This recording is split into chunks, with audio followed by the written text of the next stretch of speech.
半央授权客家名录学展，每日一项语新闻。客家备战会主任备战局收费6月5号伫国家戏剧展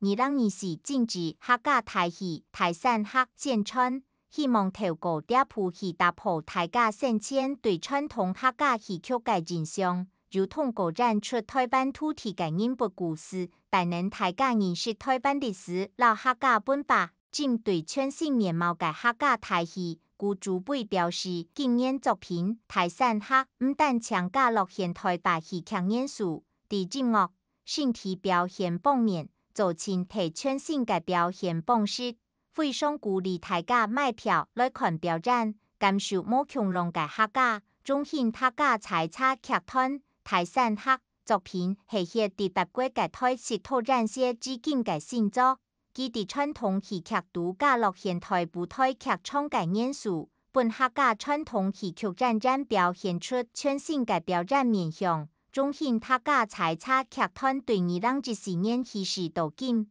至今得到10座傳藝金曲獎項，精彩值得期待。照搶大家把握7月27號、28號來國家戲劇展看表演，買票自行搶到兩趟日本808名站。以上係客家名錄學展嘅報道，撒下對外教大家基本嘅每日一項語就是看戲、看戲，愛定強下戲看戲，愛定強下戲看戲，你學背嗎？下禮拜講來了。